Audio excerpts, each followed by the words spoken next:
Say his name.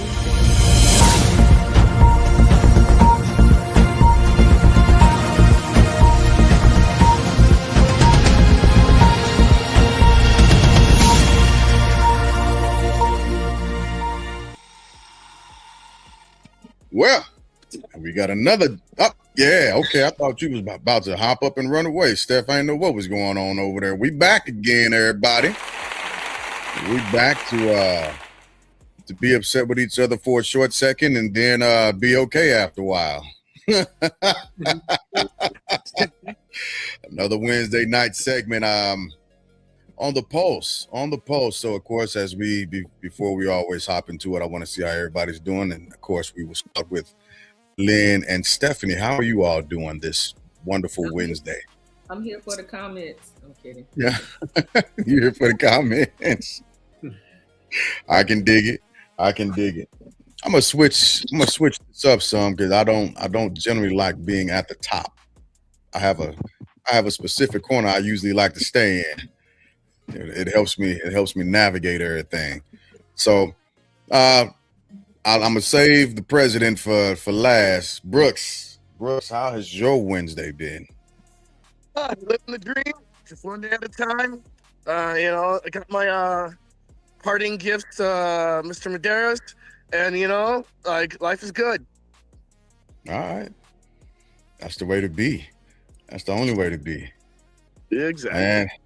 And of course,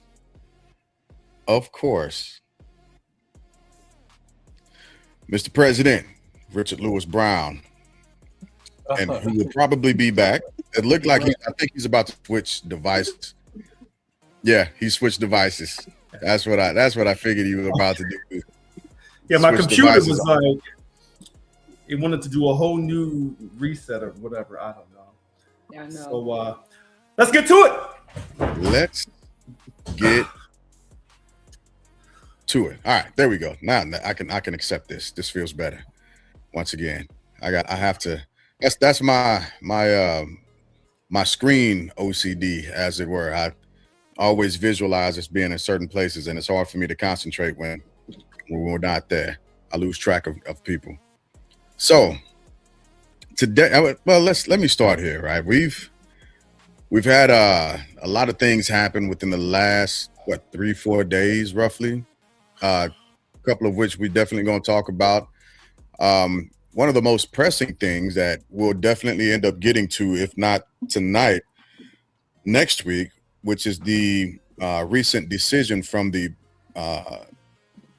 Supreme Court of the United States and the impact that it could possibly have by overturning the redistricting brought to them from Louisiana.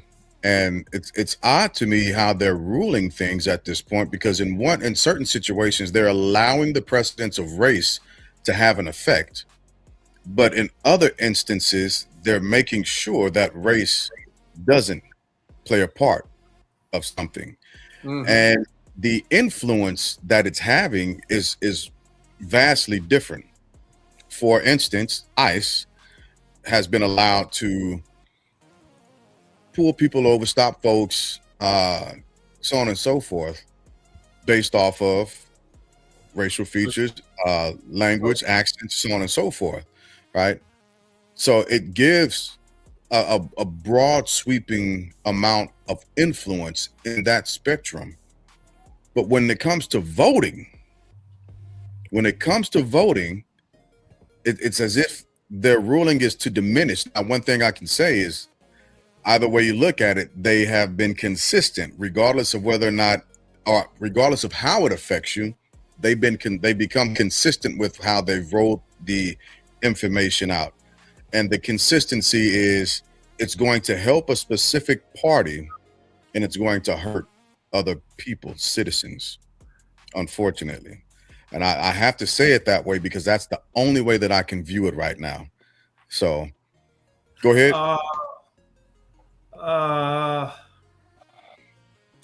So I've been up all day. Another reason why I was running late, someone was asking me some questions.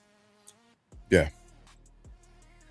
So You know, I have a list of questions regarding today's Supreme Court ruling that Lynn sent us in the text this morning. And I guess my first things is, what if we didn't have political parties? How would that affect gerrymandering? Because everyone says that one party is going to gerrymander to increase its vote in that particular district or districts. But what if we didn't have no political parties at all? And to where you really couldn't. Go ahead, Mr. Brooks. Go ahead.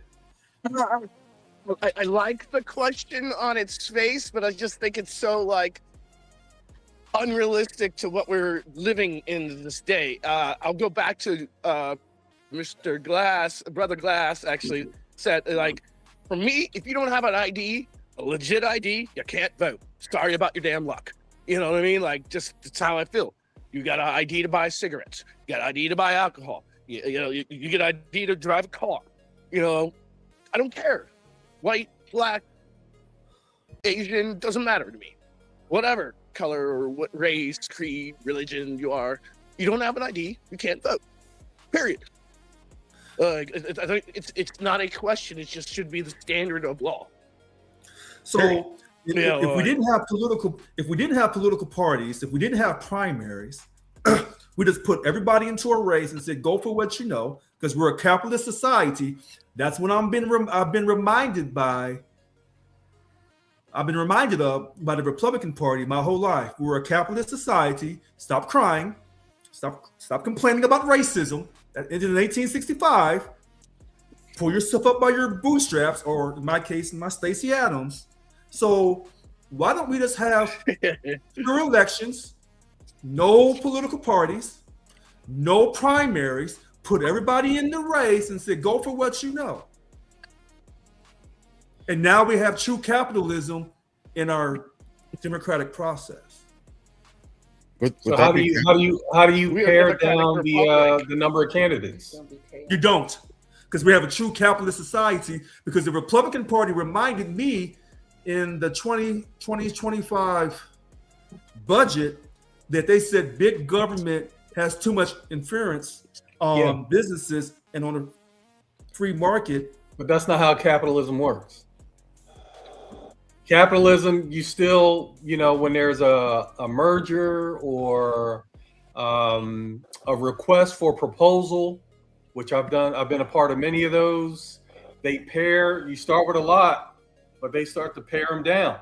So when it's time to decide which bid we're going to go for, you're not looking at a table full of bids. You got 1, 2, or 3. So here's the interesting about this, and I throw it back to Mr. Brooks. Mr. Medeiros, who is a staunch Democrat, it's ironic that the way he says that the Republicans feel the same way. And so my thing is, I don't ever want to be caught being a hypocrite. So when the Republicans tell me to suck it up and get aggressive and stop complaining about this voting and about gutting the Voter Rights Act of 1965, but gut the whole thing, then I say in response, well, since you want me to stop complaining about being black, then I'm asking you respectfully to get rid of all political parties, or at least get rid of the primaries and put everybody in one race. And now I won't complain about being black and being disenfranchised because you're gutting the Voting Rights Act. So I'm trying to make are like that equivalent. Like really, like you can't just let's get rid of the parties because you're saying Republican, Democrat, put everybody all in the same pot, and then let everybody else choose who they want. And so why?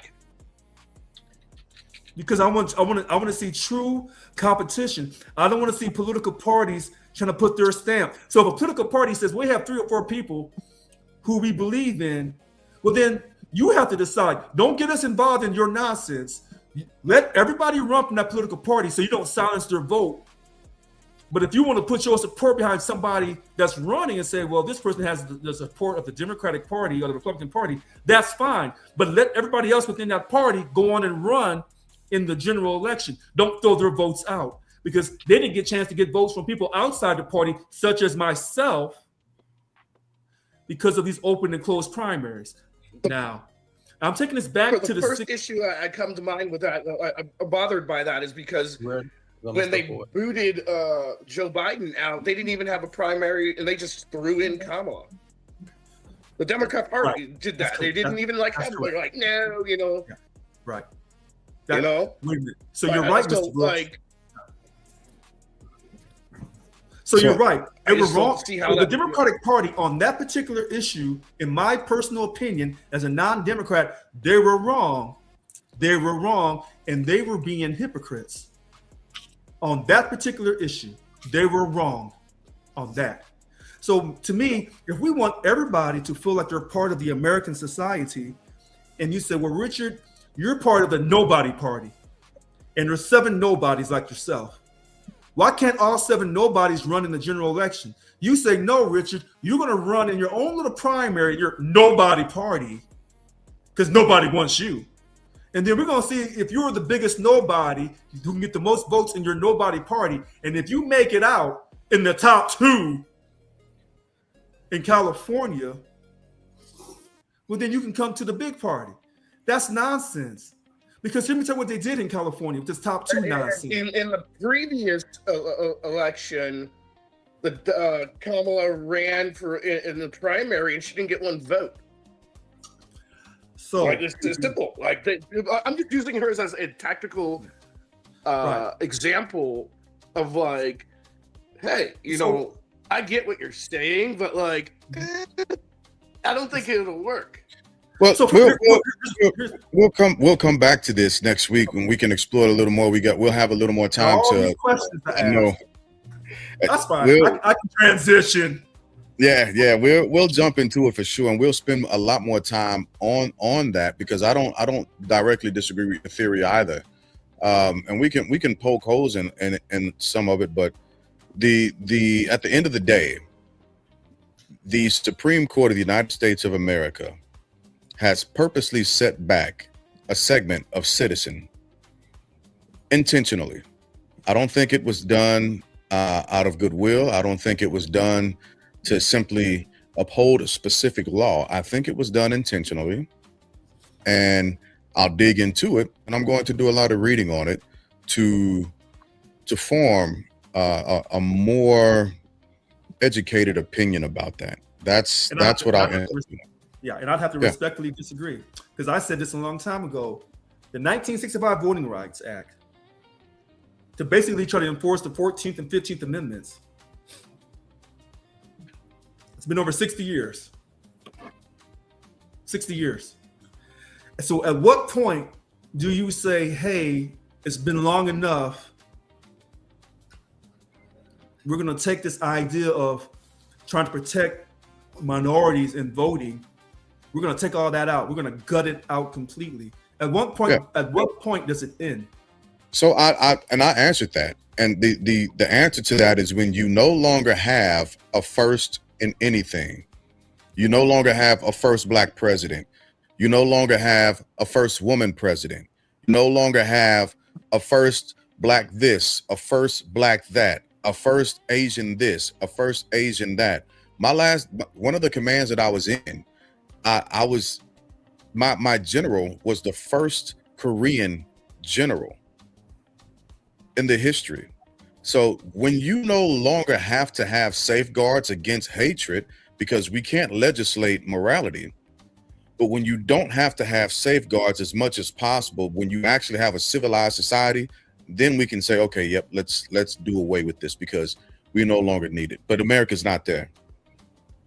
America just is. Well, if that's your answer, there. I mean, like, heck, I was the first Black master of our lodge in 100 years, so 99 specifically. So I'd say it wasn't 100. Well, 99 years. It doesn't work that way. It's just like time goes on, and you show your quality by what you do. That's not. We are not in a society of meritocracy.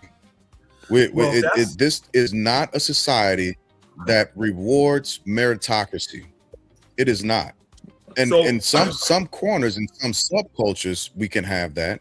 But America, by and large, is not that utopian society where we can actually simply be based off of the merits of our work and our character. If that was the case, we would not have a person in the executive branch who has had multiple wives, who has 34 felonies, regardless of whether or not you agree with him, who doesn't have a whole list of things that we as a society don't generally agree with when it comes to the individual. So the society in America, it's not a cheap shot. It's a fact, regardless of whether or not you agree with it. It's a fact. Has he been or has he not been convicted of 34 felonies? Wait a minute. Yes. Hold on a second. So factually, wait a minute. Hold on. Listen to this.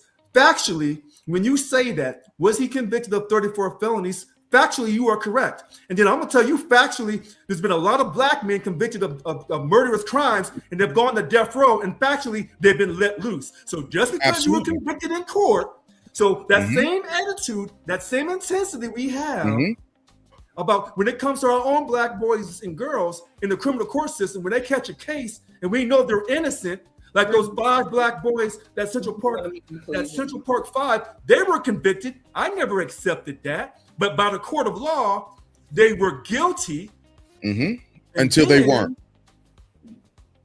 But until they weren't. Right. Which one of his 34 felonies has he been exonerated from? Not yet. So it's still a fact. Right. Yep, so what I'm saying is, when you say with that type of intensity, because when people win in the lower court, there's a difference there. I'm sorry, go ahead. So when people win in the lower court, and it's in their favor, the right terms. Right. So when people win in the lower court and it's in their favor, they tell you that's a fact. And then when it goes to the appeals court and they lose, then they get mad and say, "Well, we don't care about that. We'll appeal to the next court." So as long as courts give you decisions that confirm how you feel about a person, then that's a fact, because now it's okay with you. But when the court gives you a decision you don't agree with, now you're not so quick to talk about that fact. Now you want to appeal and go up the chain. So when your status is still your status. Correct. And I'm so right now his status is what? 34 time convicted felon. But that is his status. That's now, fine. If he finds a way to overturn it, then we have a conversation guys, we got to use the right terms. No. He's not convicted. What you'll come back and say, he is. No, he's convicted, Brooks. He's absolutely convicted. He's not wrongly accused of it. He's absolutely convicted by a jury. In New York, he's literally convicted. We looked it up. He's convicted. Yeah. So they're talking about the criminal, not the criminal. It was a civil situation. Wait, the 34 counts, was that criminal? Or was that civil? That was criminal. It was criminal. Yeah. Business write-offs. The E.G. Journal was a civil situation. Okay. Right. Okay. Right. All right. But all I'm saying with that is, we're not a society based on meritocracy. It's not based on meritocracy. But if we have subcultures in our society that are based off of meritocracy, but not everything is based off of meritocracy. And although I don't agree with the Supreme Court, it's still a fact on how they ruled it. Right, but Mr. Glass, if you're saying that we have to keep keep all the parts, even the ones that hasn't been gutted yet by the Supreme Court, if you're saying we have to keep all that because America's not a meritocracy, I'm gonna tell you this now, and I sound like a white person. White people are not trying to hear that. Sure. I'm telling you, and those white conservative judges, they're like, yeah, whatever. Yeah. And now you say that, when you make that statement, if other people say that statement with the power that you're saying it with, I guarantee you, the next time the Supreme Court gets to anything about the voting rights, 65 voting right, 65. That's 64. 65 voting right. You're gonna gut the whole. You're gonna gut that whole thing like they gutted the abortion issue situation. Right, and I'm not disagreeing with that either. All I'm saying is, all I'm saying is, am I freezing up? I think I'm freezing up. Yeah, but all I'm saying, okay, I thought I was. All I'm saying is, I don't agree with it, but right now it's a fact.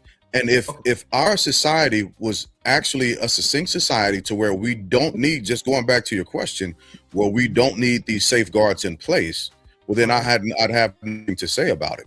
I just want to remind everybody that it wasn't until 2013 that Mississippi ratified the 13th Amendment, right?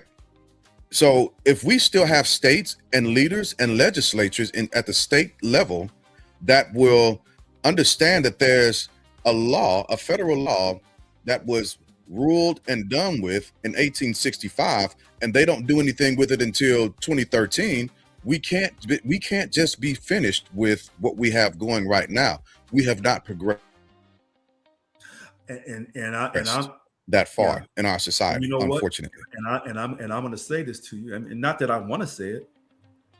If any other issues come up about the Voting Rights Act of '65, they're going to gut the whole thing.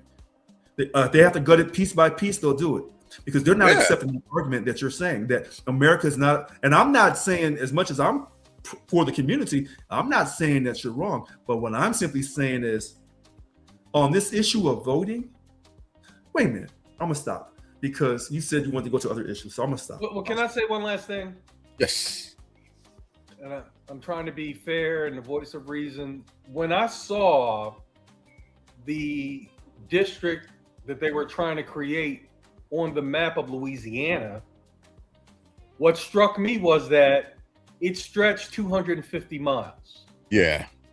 Now, if you got 250 miles, you got people with different agendas.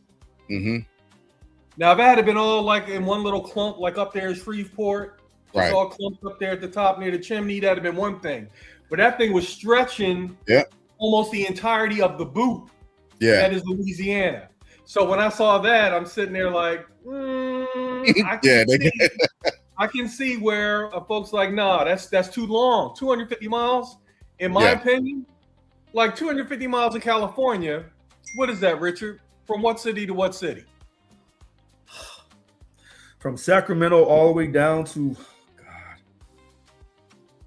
you get right north to Bakersfield, basically. Bakersfield. Yeah. Is it that far? Yeah. Because I don't think it was all the way to Bakersfield. I think that's probably like Sacramento to like. I mean, I live in Sunnyvale. What I'm saying is just imagine Sacramento. It takes like 3 hours to get to Sacramento from where I live. Right. Well, their strategic answer, there's a couple different answers to this, is when they're redoing these districts to make them partisan, Republican or Democrat, it may not work out the way you want it to work out. That was the other kind of complicated answer about you may stretch them out a little thin.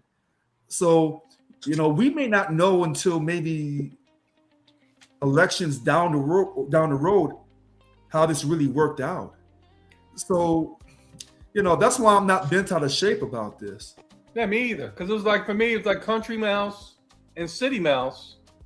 They got different agendas. Urban, rural, suburban.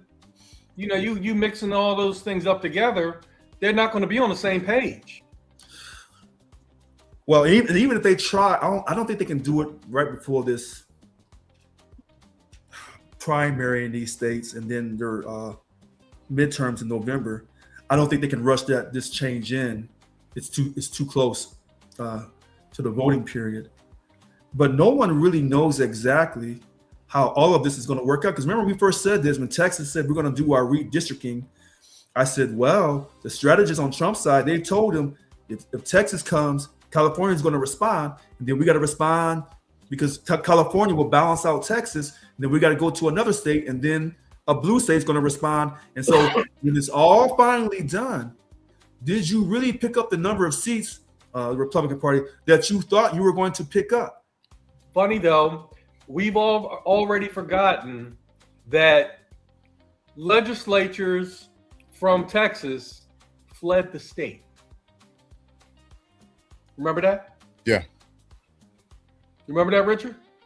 I'm trying to think, was those Democrats that did that? Yeah. Okay.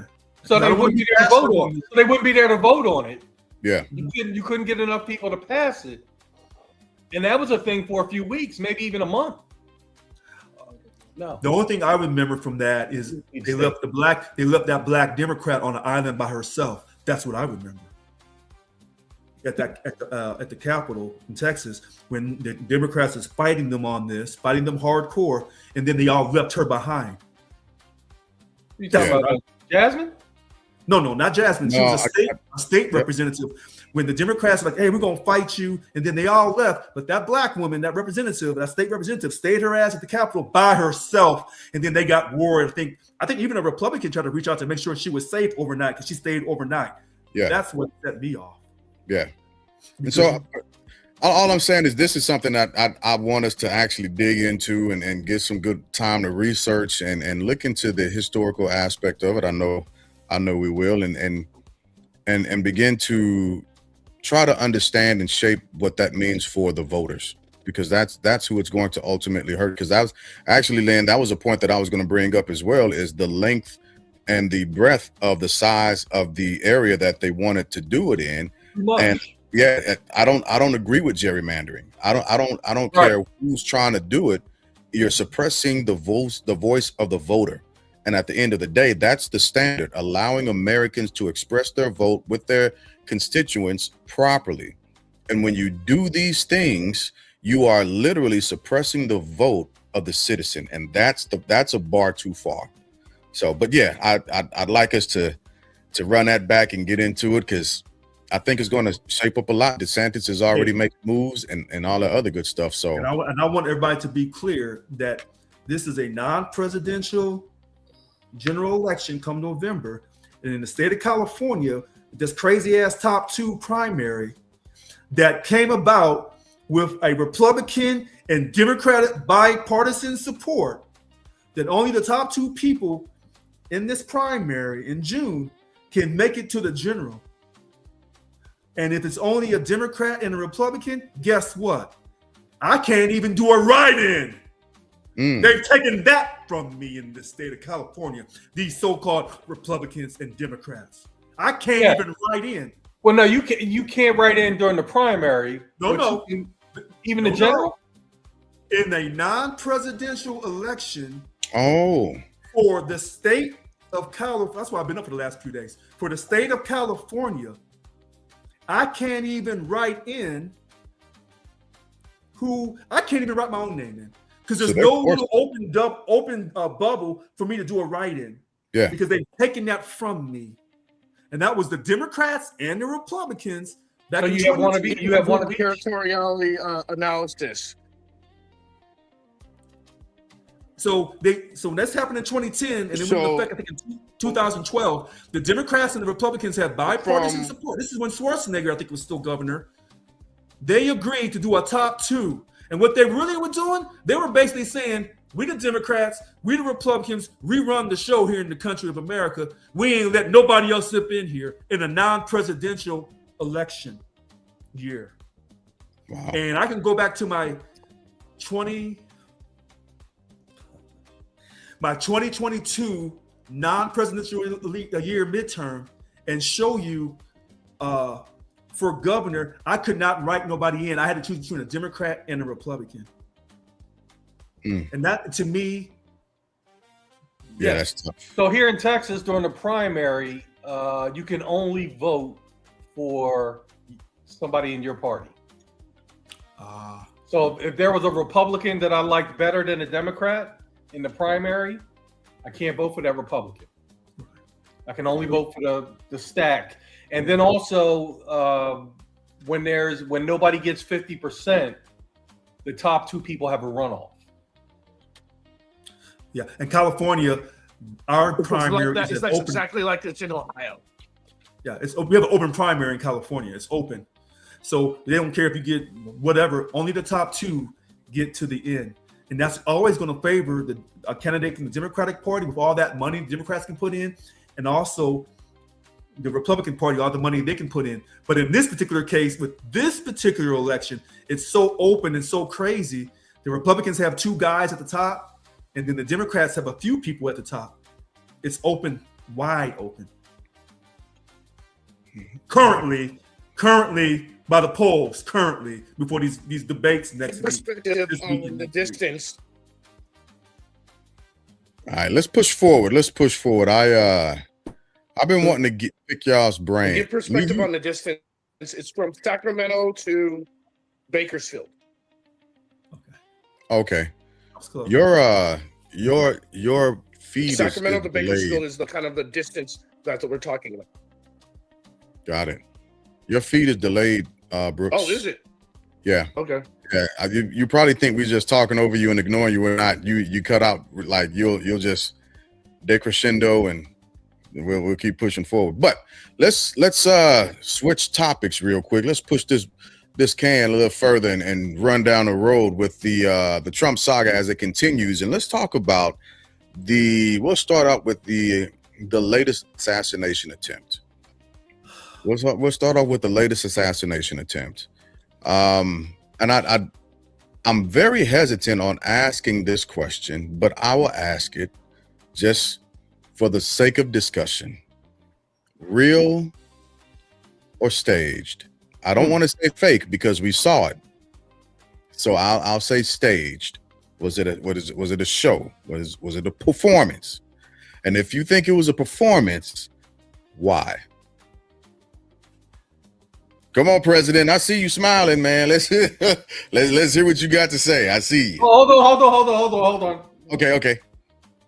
Yeah, give me 1,000. He's gonna say fake. So yeah, give me 1,000 on fake. I'm sorry, not staged. I'm not fake. Stage. He's gonna say staged. Give me 1,000 on stage from the president, Richard Brown. Okay, thank you. Book it. All right, I've talked to my recreational engineer. Yeah. AKA my bookie. Go ahead, Richard. Now, What's up? No, hold on. I'm gonna laugh at this. Real?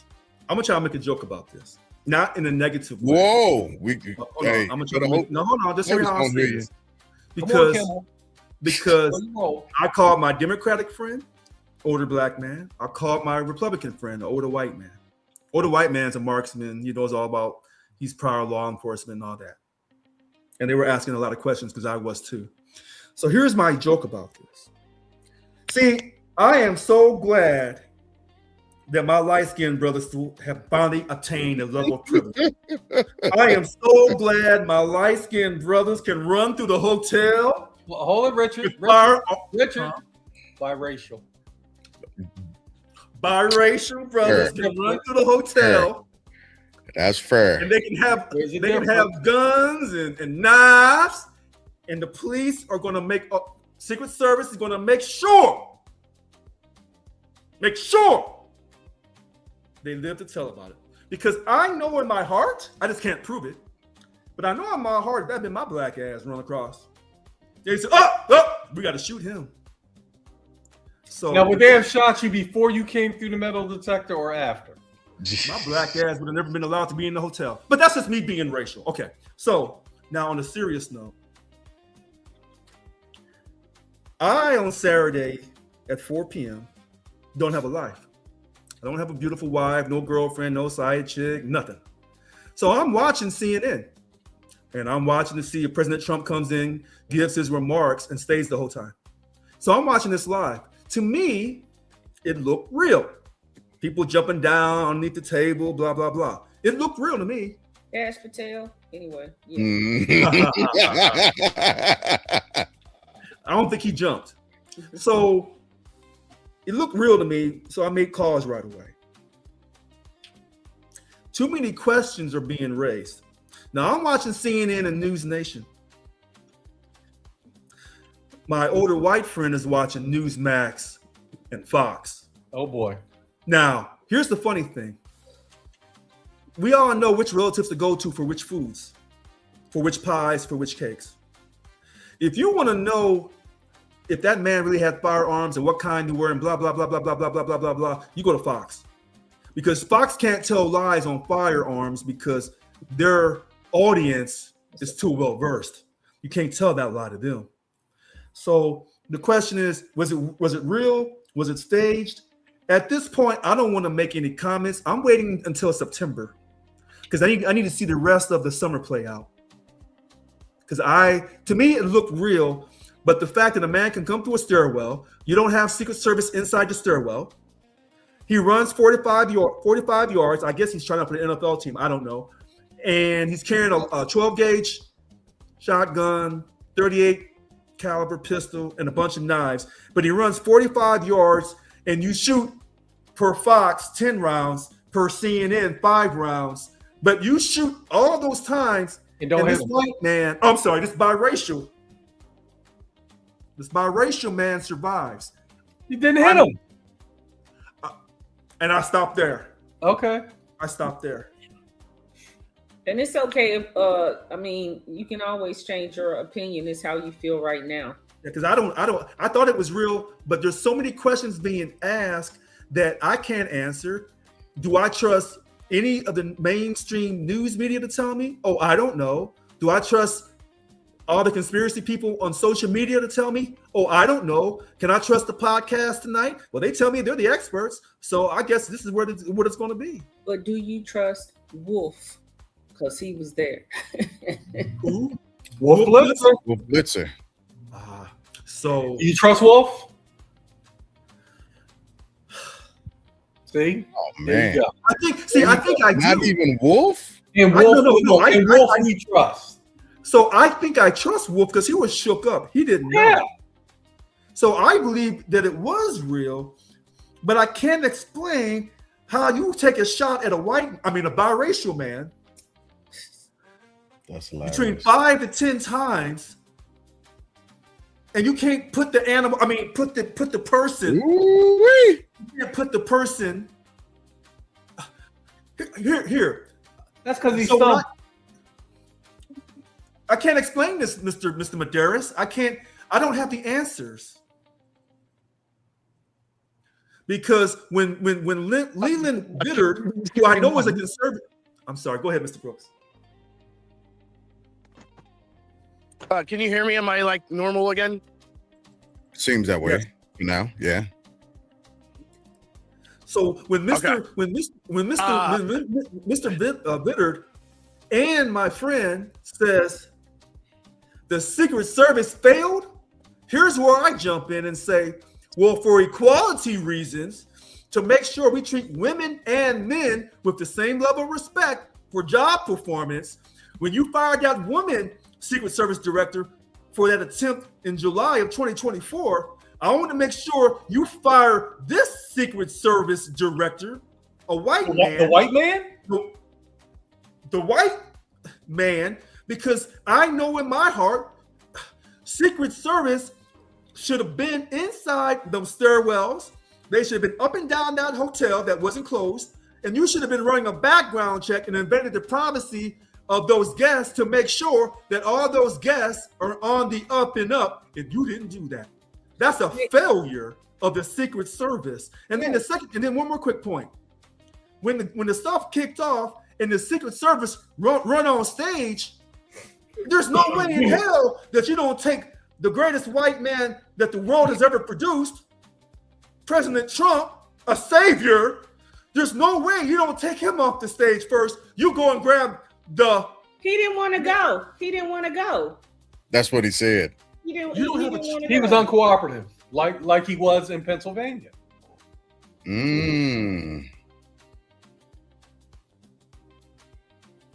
So Point It's an taken. intimidation thing. Is it intimidation? He has an ego of like, no, I'm not going to be intimidated. That's very true of him. It's very obvious, and everybody, Democrat or Republican, knows it. That is totally in character of President Trump, for sure. Like, you see what they did to JD? They just dragged him out of there. You know, like. But they like, had Trump to was let like, him no. finish peeing. He was peeing. They had to let him finish peeing first. When they was What they had they had their whole succession plan in that room. That was a problem too. So when the Secret Service tells you, I don't care who you are, when they say get your ass up, we're getting out of here, you have to follow their orders.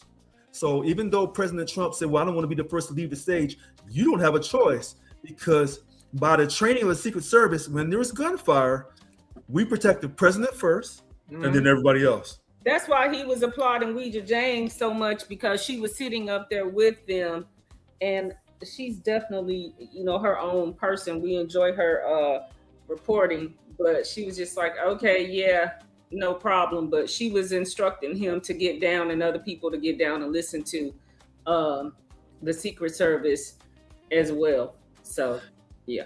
But for me, is it really an assassination attempt if I don't get a shot off at the president? That's a good question. That's what I was saying. Why are they saying assassination when he said that because the president was not his target? If you look at if you're going to divide this up into parties, the more the Democrats keep doing this, and while even though these crazy people, he trying to do these things, the more he'll get popular. Well, I'm gonna pause you out on that, Brooks. I'm gonna pause. I gotta pause you there. And we're gonna come back to that point in a second. But go ahead, Steph. I was saying, is it an assassination attempt when the president is not your target?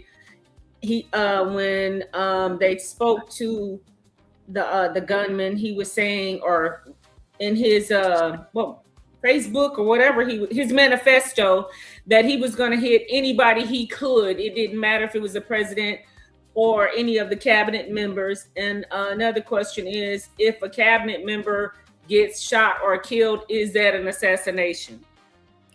So I have his exact manifesto on my phone, and he said he was going after everybody from the highest to the lowest, except for Kash Patel. Yeah, that's what I was gonna share my conspiracy theory in a second, because I saw that also. Kash set this up. I'm gonna share my conspiracy theory in a second. Keep a job. Okay, so look. We said that y'all president is a cat. I just don't think you can do it because it's conspiracy theory. It spreads wrong. It's a conspiracy theory, and I I'm don't saying have that brother any, to brother. No. I don't have any basis. Exactly. And I'll share it. I'll share it when we're offline. But those are my questions, and then how it became a love fest for immediately for the FBI and everybody, and how it became a love fest for journalists and a kumbaya moment from Trump of how great the journalists were and the FBI and America. That's what I was just like, where's the apple pie? Because I'm hungry. What's going on? I'm smelling something here. So, well, remember the Secret Service director is a white man. But hold on. Women. I don't run around too far from the pause button that I stopped at. Brother Brooks, you were making a statement about some form of popularity. Can you rewind that and bring that back up for us? I was saying that the more these individuals who claim they are lean left in some sort of way keep doing this to Trump, and the more he gets popular, the more people are like, oh, they're really trying to do this. It's not a good thing. It's just horrible, actually, because we've had, 3 assassinations for president? I think it's 2 or 3. And this cannot be allowed. I think it was who put in the Secret Service? Was it Roosevelt? Put in the Secret Service after the previous president from Ohio got assassinated. In line at an amusement park or something like that. Is that McKinley? McKinley? Yeah, I think McKinley. Yeah, from Ohio, he got assassinated in line at an amusement park or something like that in Ohio. And then the next president who just he became president for that reason, he started the Secret Service, gave protection to the president full time, because there was not full time protection to the president before that. And it doesn't matter if you're Democrat or Republican, you cannot have actors trying to assassinate the president. So you just can't. Let me go back and ask. Okay. Let me ask this question. You started out by saying that whenever a Democrat, I think, and I could be wrong, I'm trying to paraphrase here. Whenever a Democrat does this, it just makes him more popular or somebody from the left. Well, yeah, because the reason why I said that is because he's already polarizing, obviously. Then people start to realize, oh, they keep trying to do this, and then he just gets more pop. That's the like, oh, they're only going to elevate his brand by doing this kind of nonsense. The last couple of true, attempts, like- the last couple of attempts were done by people who were what? I don't know We're what the talking about- goal okay. was. They were right leaning. I think the guy in the bush, I'm not sure what he was, but the guy on the roof was a right leaning guy. Mhm. And Who this he guy, said he hated the president. say again. He said he hated the president. Yeah, but his beliefs He were wasn't still the president. He wasn't the president yet. right. He was a candidate. He was a candidate for president. Okay, pardon me. But he said he hated Trump. I guess I'll have to say it like that. There you go. At Yeah, the time. but I believe he had right wing ideologies, if memory serves me right. Mm-hmm. I can't remember But about the you guy see in the that, bush. he said himself that he hated the president. Sure, The but president hating was the president- Joe Biden at the Candidate time. at the time. Oh, pardon me, candidate at the time. but even hating the candidate doesn't mean that he's pro left. Okay, fair. Okay, I'll take that. Fine. And But I'm so saying that all this does is boost people's, I guess, ideology that, like, dang, they are literally trying to kill this man. This is messed up. Yeah, but It's only going to establish him as more of a good leader.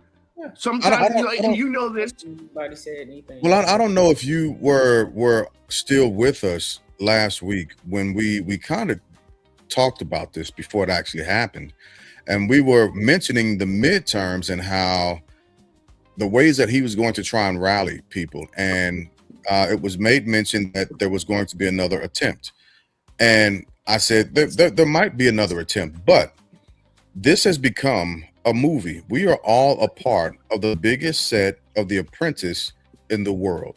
And so, just like movies and just like different types of series, the series or the segment or the episode that gets the biggest or best viewing is the first one. Ratings generally begin to drop after that, right? And because this has become such a continuous thing, as a matter of fact, I asked everybody if they knew what happened the same night as the State of the Union address.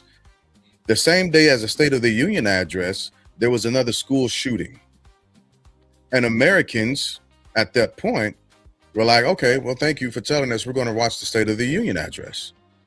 And I said that to make this point. Both of those things. At this point, Americans become emotionally numb very quick and desensitized, especially when it becomes something televised and you have performative measures put to it through the media.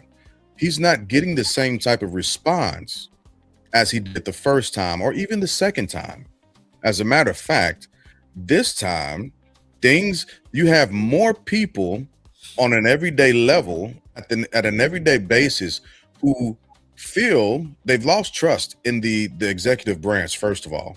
And they feel as if it was staged. I don't think it was staged, but now people have become emotionally numb because he's used up his emotional purview at this point. He's stripped it from everybody, even from his own followers. MAGA at this point is calling the previous that by saying, do you think?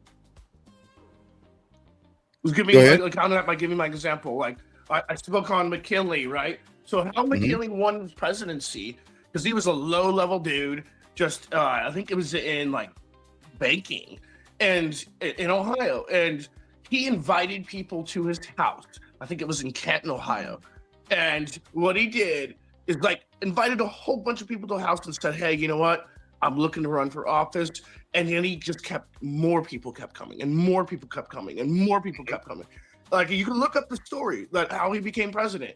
And like, he had probably the most individuals ever to this day come to his house just asking for their vote and having like tea and coffee and biscuits or whatever the hell they had back in the day. I'm failing to see the correlation because President Trump has never invited the normal people, a normal person, to his house. As far as I know. My point being in that is like the Secret Service had to be created because like there's no longer this freedom of like, hey, you know what? If Lee Brooks wanted to run for president, I can't invite people to Sunnyvale in my place and like have that freedom. Otherwise, because if somebody disagrees with me, hates my ideology, they're gonna just try to kill me. You know what I mean? Like the point being is like you have to like at this point, we were gonna be like, oh wow, not only does he need protection from X person who's gonna try to do this, that like hopefully that we can get like his viewpoint out and or the X person's viewpoint out. An X person meaning my competition who's running against me viewpoint out, and they're protected all the same. Like, so in normal situations, I would agree with you, but this isn't a normal situation. This president doesn't care to hear from anyone except for himself.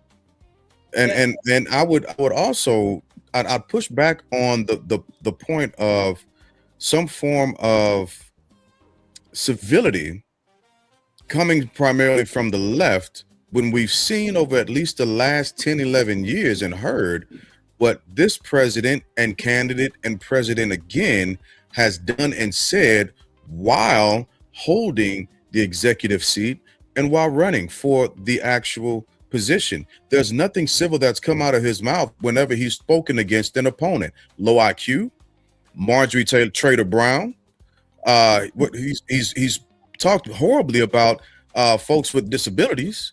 He's called soldiers losers, right? So he even talked bad about former candidate McCain. There's nothing civil that has come out of his mouth that would assist him in having a platform to say, hey, let's tone it down.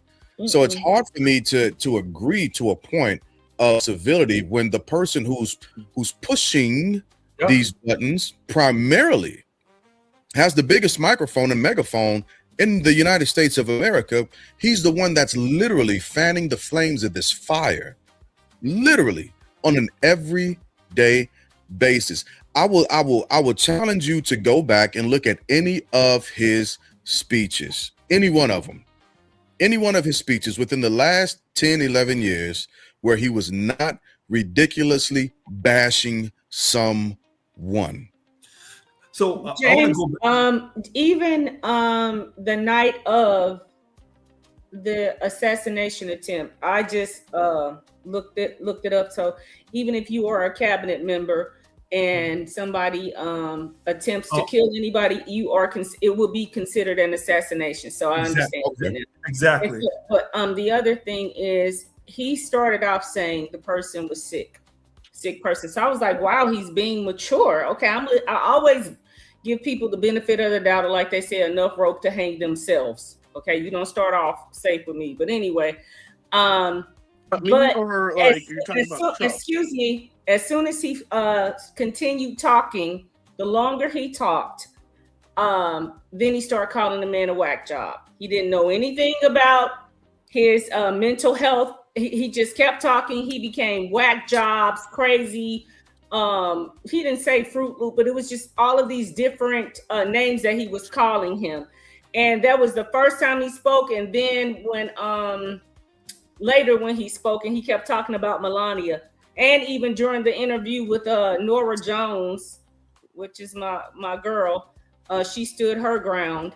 He was calling him a whack job and things like that by then he knew what his mental state was. You know, they had investigated more. So you just let him talk again. I was happy that at first he was saying, oh God, this guy is sick and all this kind of stuff, just to be careful and to be polite. But the longer you let him talk, he comes out.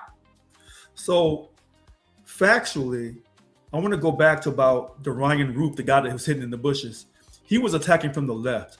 Now, he had supported some people on the right, but eventually he supported people on the left in the 2024 election. The guy on the roof?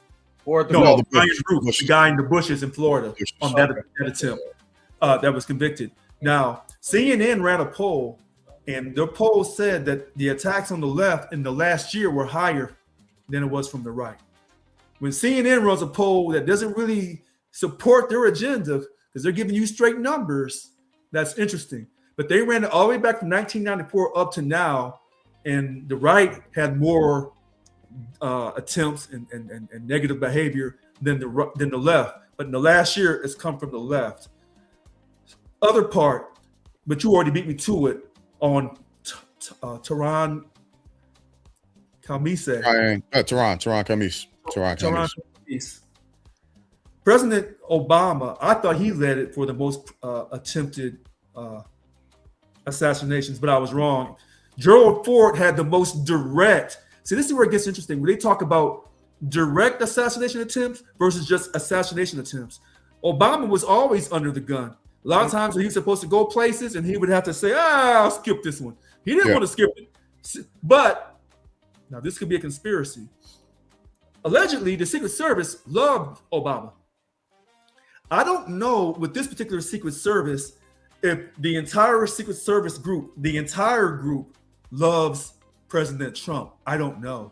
Well, but even if they don't, the hope is that they're professional enough that they don't allow that to interfere. The hope is that they don't allow that to interfere with their job. When you're performing those jobs, your bias has to be the I would hope if I was in one of those positions, my bias would be the last thing. I still have, this is still, regardless of how I feel about the man. You didn't listen to his words in his campaign. But he's still the president of the United States of America at the end of the day. 2024 campaign and then 2023 going into 2024, he stated he didn't want the Secret Service protecting him. And he stated, I think his son kind of backed him up, he wanted to eliminate the CIA because he didn't trust neither one to keep him alive. And actually, on those two statements about the Secret Service and the CIA, on those two issues, President Trump is not wrong. He's not wrong. I don't. Let me help. And I've been wanting to say this since Brooks was talking about. So the Secret Service started in 1865, and their organizational mission was to combat counterfeiting. And there are a few good movies. One of them may be called The Counterfeiter or Counterfeiters, where the war was almost lost by the enemy's ability to copy 50s and 100s. Oh yeah, to the point where they could cripple the war effort. They had Jewish people being under the thumb of Nazis that were counterfeiting, expert counterfeiting American money and London. English pounds. Yeah. Pounds and dollars is what they were focused on. Yeah. But they so for 35 years they just did that, and then after McKinley, they added protection and law enforcement to their description. Because I tell this tale when I had to deal with financial crimes back in a few years ago. I actually was one of the people sitting across from me was a Secret Service agent. There was a Postal Service agent and a Secret Service agent. Because they want to get you for laundry, and they want to get you for mail fraud, and they want to get you for wire fraud.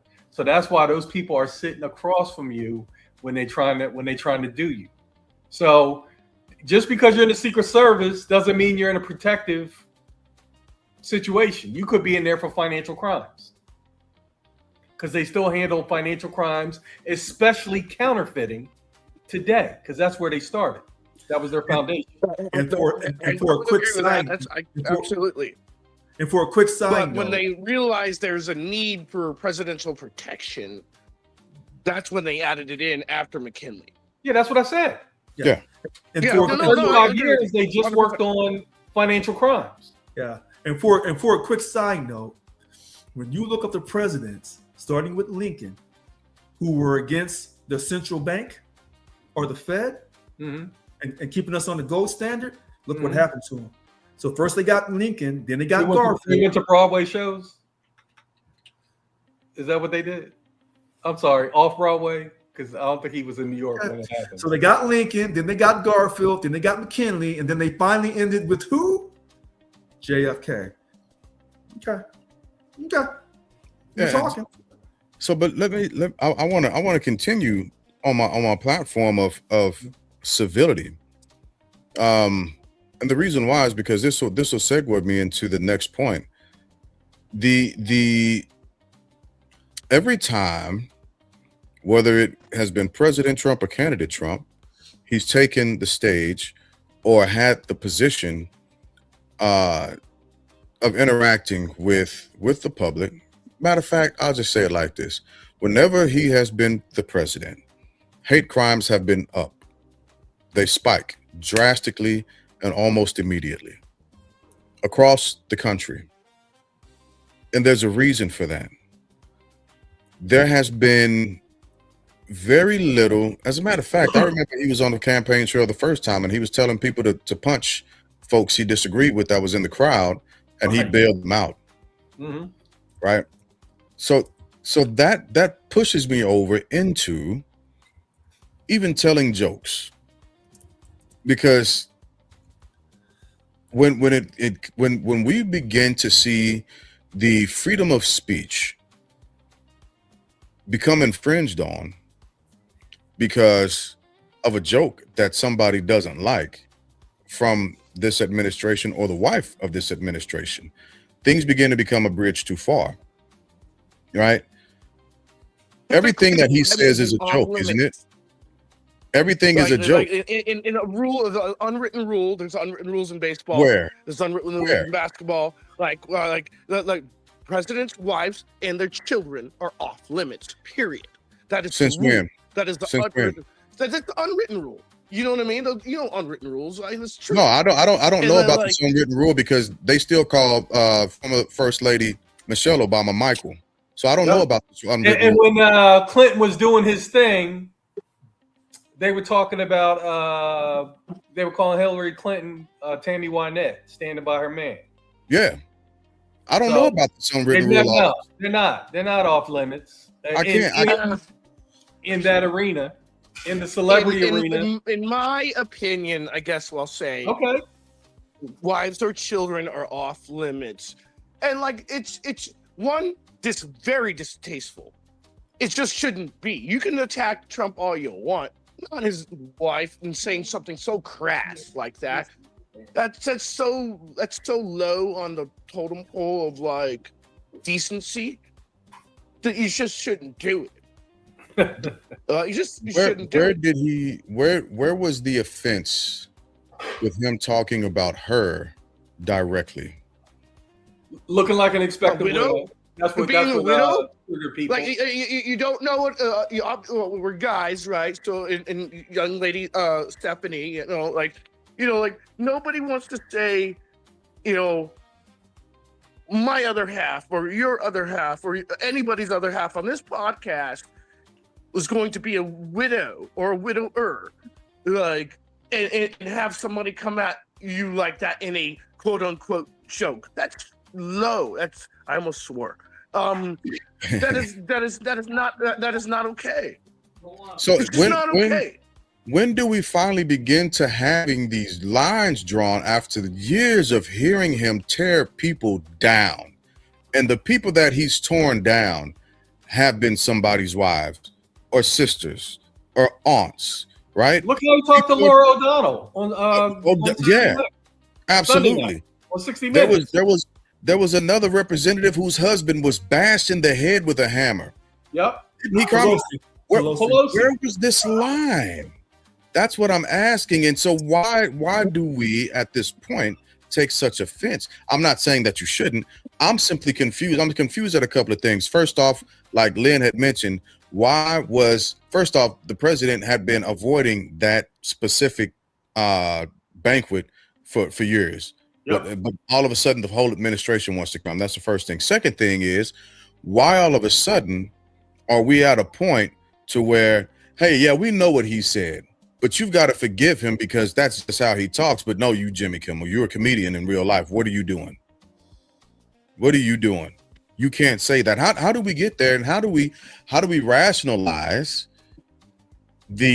how do we get to a legal point or framework to say when that is right and when that is wrong, when you turn around and you watch and you listen to his actions? So you mentioned something earlier about people get numb to repetitive actions, right?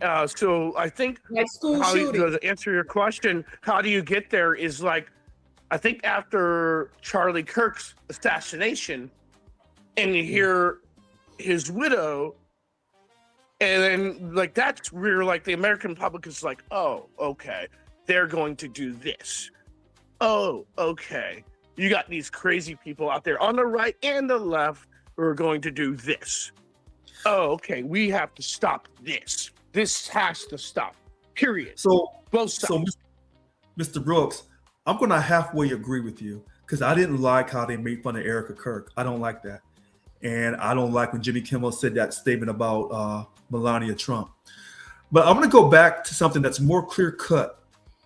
Do you remember January 6, 2021?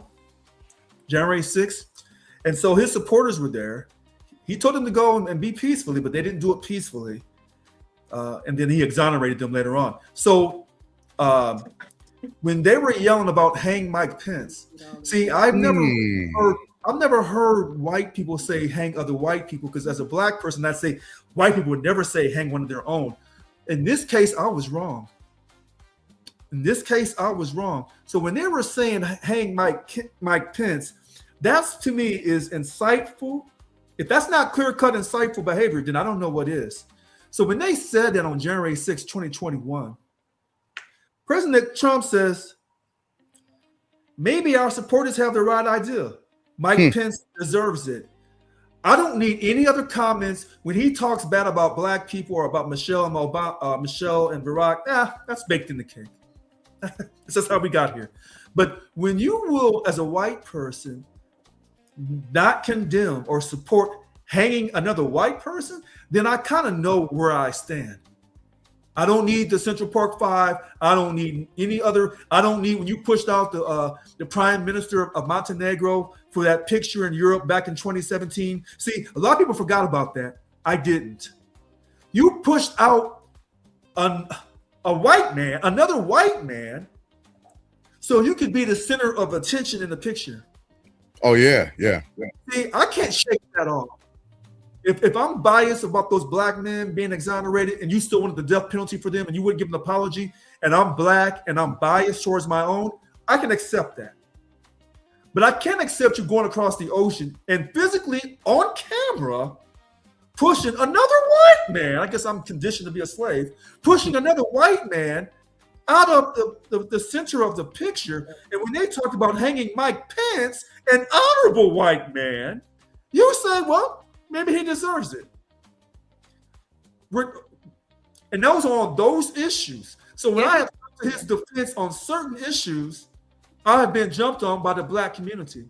But when I come and say, President Trump, there's certain things you can't do. And I know you're a white man. I get it. You can kill 100 black folks and get away with it. But you can't say go hang another white man. Hold on now. Hold on. Wait a minute. You've gone too far. Were you about to say something, Steph? Well, I was just about to say, why not? He has no allegiance or loyalty to anybody. Yeah. In his mind, he can do whatever he wants. Yeah, and he does. Go ahead, I'm sorry. No, I was just saying until he will eventually be corrected, because I haven't seen any correction lately. I've just seen diversion, because he goes from all these different things. He goes from the war, and then when we bring him back to Epstein, then, it'll be something else. He just goes all over the place. So, yeah, he knows how to distract, I guess you would say, Well, just the American people in general. He knows how to do that. Taco. Squirrel. But I will say this. When the Democratic Party as a whole, not just black folks, but Democratic Party as a whole, when they said that this man in the White House is a threat to democracy, he's a threat to civilization, he's a threat to humanity. Now, for some people, that's insightful language. But when they call him a Nazi, see, if a black people call white people Nazis, white people say, "Is that all you got? You're just mad about slavery. Get over it." Would you say they're not denying the truth? But when white people call other white people Nazis, oh, we have a problem. Because that's not civil. So if we argue as black people and try to kill each other in the streets over some crack rock and blah, blah, blah, blah, blah, blah, blah, blah, that's baked in the cake. And then when you say blanket statements like that, some of us do that. But you know what? There you go. Because I feel like a lot of times, and I've asked you this in the past, when you talk about white people, it's one way, but then like the way that maybe they perceive us, like all of us are on drugs and all. And no, everybody does not have a one-parent home. And listen, even if you have a one-parent home, thank God for the one parent, because white people go through that too. We're just in the limelight about it, I would say, the most. Now, when we look at stats, that's great. You can, but just because a person is there doesn't mean that they're necessarily there. Well, then maybe that's the Farrakhan and the Umar coming out in me, and I'm a chocolate one. So when I say white people as a whole,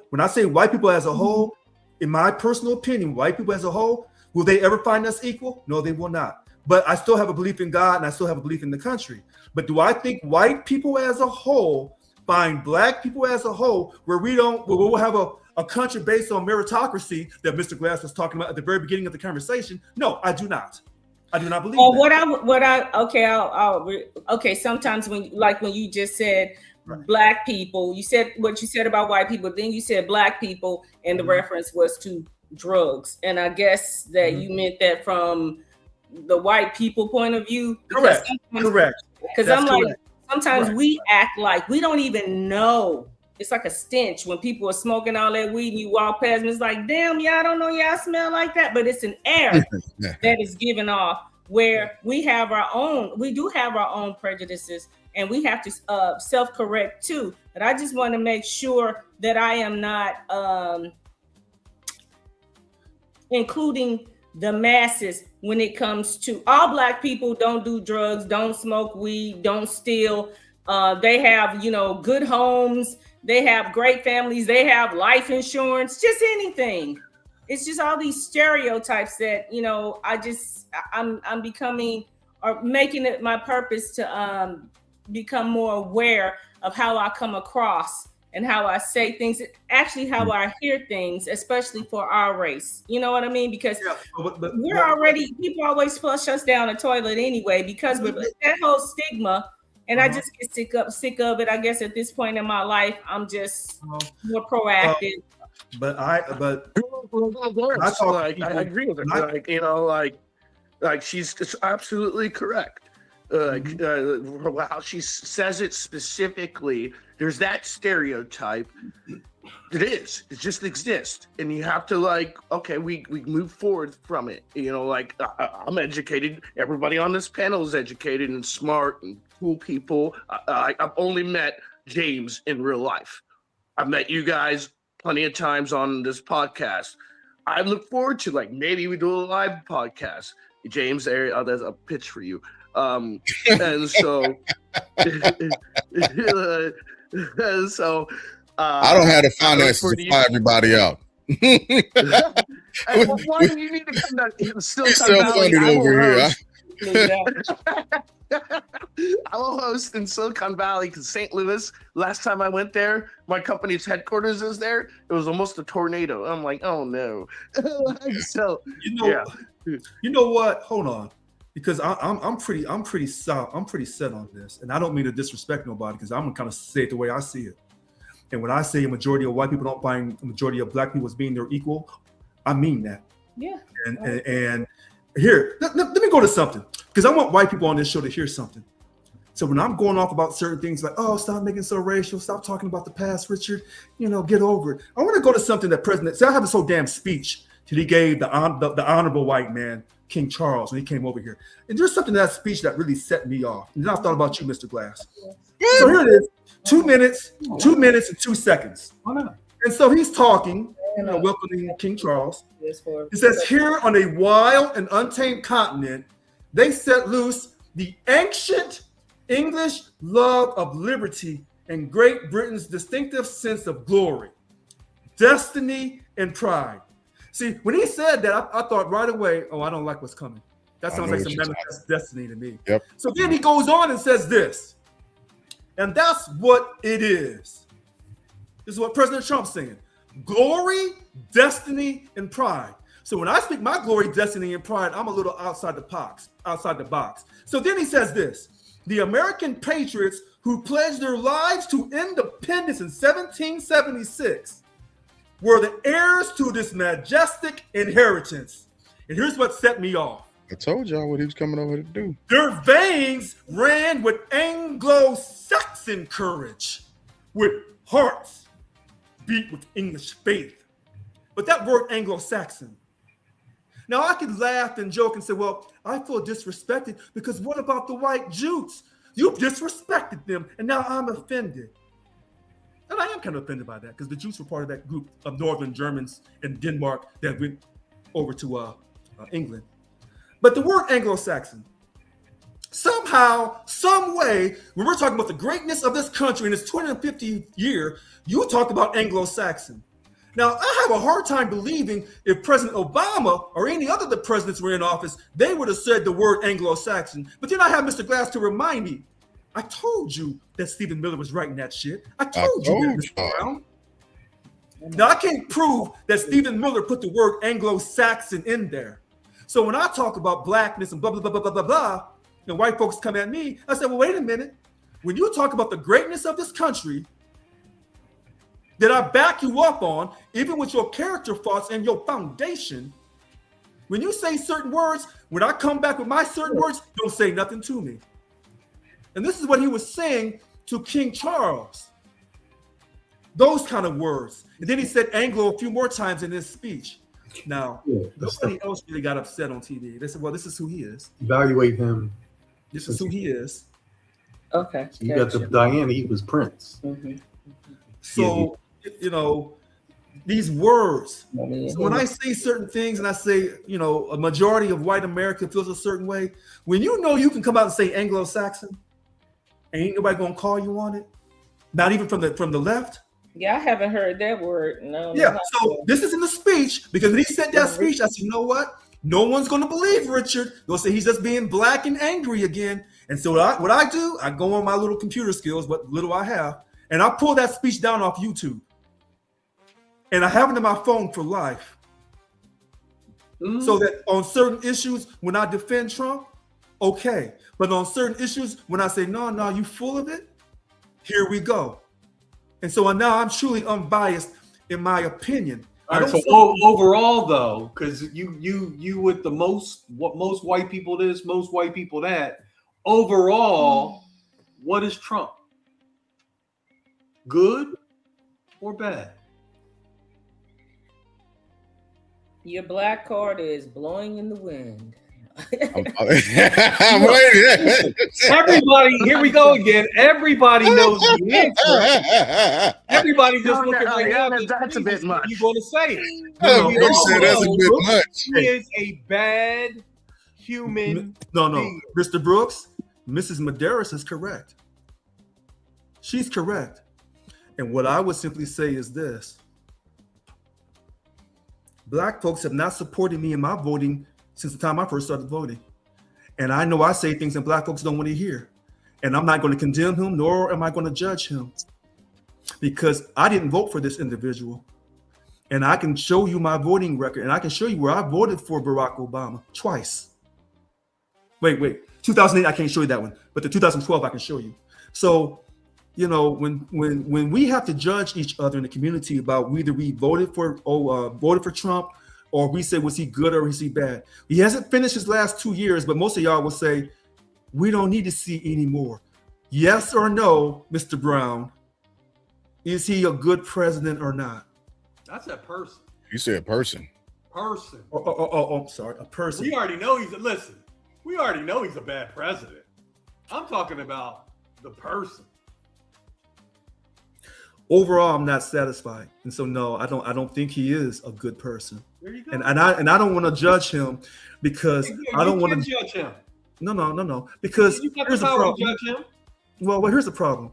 Well, you would be judging the office. I mean, How are you judging him? But I mean, and it's not like judging him, saying that you know what, Richard, I identify with what you're doing, but my sister always called me on it, especially like if someone does something wrong, like biblically speaking, I would say, oh my God, that's so horrible. And I'll say, oh, he's really a bad person, and I'm angry about it. It's like, oh my God, I don't want to judge him. And she said, you're not judging him. Mm-hmm. You're judging his character, what he did. His action. If he robbed a bank, if he raped somebody, if she, abused a child, that's bad. My thing is there is no perfect president. So I remember. Well, wait a minute. I remember when I left the Democratic Party and I had to make decisions. Okay. I hated the Bush, the son, because I felt like he lost a lot of lives. I hated him, and I had to learn to get over that hate. I never expected much from President Obama. I'm not like some black folks that expect him to do all these great things. I never expected anything. The only thing I wanted, that I hoped for, is for President Obama and his wife and kids to come out of office alive. That's what I hoped for, and that happened. That's all I wanted. I didn't want anything else. So there are people who hate Trump so much. I don't hate him. I don't hate him either. And I was hoping, I was hoping he's working on it. Trust me.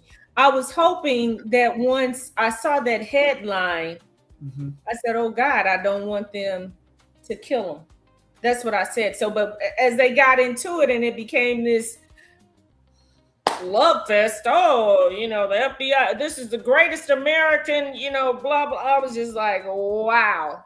But yeah, I don't want anybody to kill him, but I do want to see him pay for his crimes. And look, I ain't judging him. I want to see him pay for what he's done to so many people. He's going to do the exact same thing that Biden did. He's going to pardon himself, his whole family, and that's what Biden started. Joe didn't pardon himself. Joe didn't pardon himself.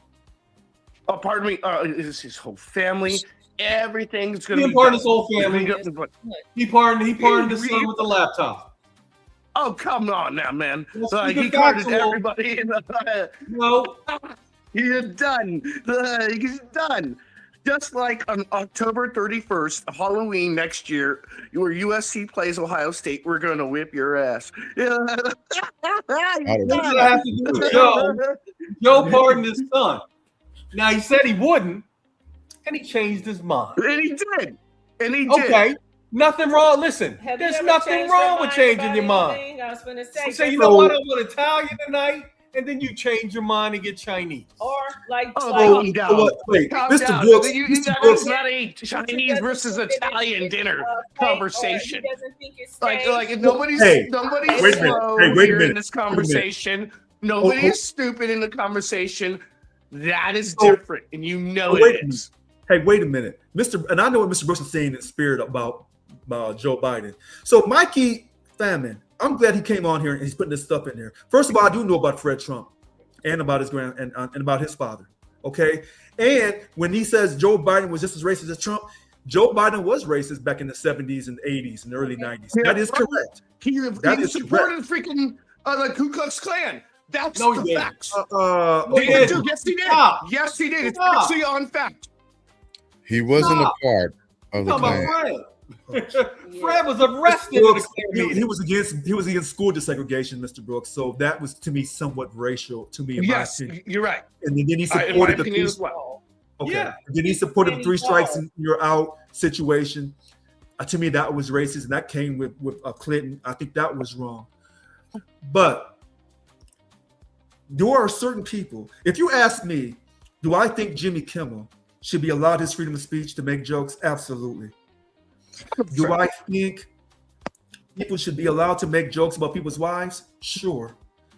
However, when it comes to the president living and his wife, in other words, if that was President Obama and he survived an assassination attempt and someone made a crack about Michelle Obama, Black America wouldn't play that. Well, Richard, that's not the order of things. Okay, go ahead. He did this show before the dinner. And when he said expected widow, it wasn't about Trump getting shot. Right, it was right. about Trump's health. Mr. Right. 224, 6'3", with 5% body fat. That's what he was. That's what he was counting. So when the president had an assassination attempt in August or in July of 2024, and then the next year there was another attempt with the guy in the bushes, Ryan Ruth, and then there was another attempt where a guy tried to jump over the White House fence and they shot him. Oh yeah, I forgot about that fella. Yeah, I didn't, because my friend reminded me of that. So when all that happened, so when you go on and when a man has had 3 separate attempts before this 4th one, and then you still make a joke about his wife, when you know doggone well there are people who want to get Trump up out of here, so that's when it gets a little dicey. That's all I'm saying. Well, all I'm saying, listen, his intent was about the health, and I'm going on the record. Okay, I've called my bookie and Polymarket. I don't believe he will survive this administration. Why? Because I'm looking at an unhealthy man. Oh, Mr. Medeiros, you should not go there, dude. Come on, man. You're better than that. No, you are. You just are. Listen. You know what I am, man. Brooks. You know what I am for the last 33 years? I am a life underwriter. I sell life insurance for a living. I can look at unhealthy people. Decent human being. I can look at unhealthy people and tell you that is almost clickbait bullshit. It's not clickbait. You know you don't believe. It's not clickbait. Let me ask a question. If a person is showing signs of mental deterioration, will you? Oh, Biden in the hold on. Will you continue to simply say that they are still cognitively able to run a country? Biden in the debate, and you haven't answered. I gave you hold a point. on.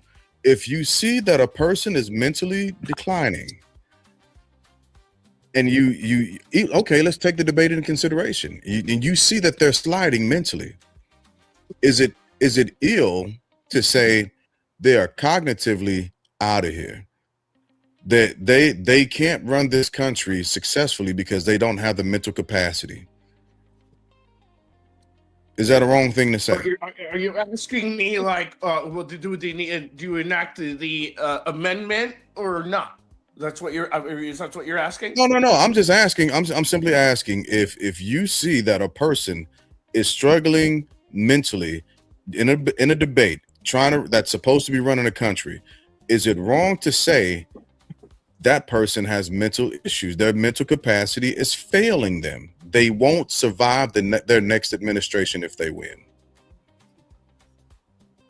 I think it's subjective, apparently. But when you do it in front of 50 million people, I guess we'll call it. I don't know. Even if it was in front of one. Who's in front of 50 million people? Kimmel? I said I didn't know how many people. Out your mind, man. Kimmel ain't 50 million people ain't watching Kimmel. No. I'm talking about debate specifically on Biden. So and I'm asking this because we've heard people saying this already, that President Biden wasn't mentally fit to run the country. They wanted to enact the 25th Amendment, so on and so forth. I don't think that it's in bad faith or bad humor or ill will to say, looking at the president's health right now, looking at the lesions that are happening with the skin, looking at the swelling that are happening in the ankles and the feet, I don't think it's an ill thing to say, hey, health-wise, he might not make it. I had to listen. I had to, and I don't even like saying this, but I have to be honest about a thing. When I was in the hospital, the last time I was in the hospital with my mother, and I saw things happening artificially, I had to look at the doctor, look at my mother, and make a decision to pull the plug because she was no longer there. I would have been lying if I would have said she's going to pull through. That's a lie. That's a lie. That would hurt more to lean into than to simply acknowledge where we were. If a person's health is failing them, that's a simple truth. We can see this happening. His health is, he's had things on his neck. My large brother, He's had things on his my hands. large brother, I watched it live pass away in front of me. And I'm telling you right now, he was one of my close friends, and he passed away in front of me. And like, it wrecked me into to the point where like the guys of our lodge came over to my place and just like checked in on me because they knew I saw it, and I was the last one there when he passed away. And so, like, I'm telling you right now, that just changes you as a person. And my point being is like you gotta, like, for the president of the United States of America, right or left, it doesn't matter.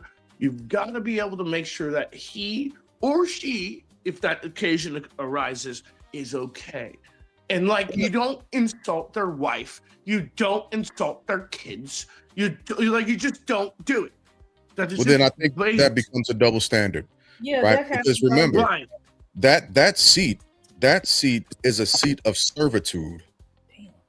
He is serving at the pleasure of the people of the United States of America. Very similarly so as when you sat in the East and you served at the pleasure of your brothers, right? So just because he's there doesn't mean that he is immune to several things. He's not immune to criticism. He's not immune to honesty.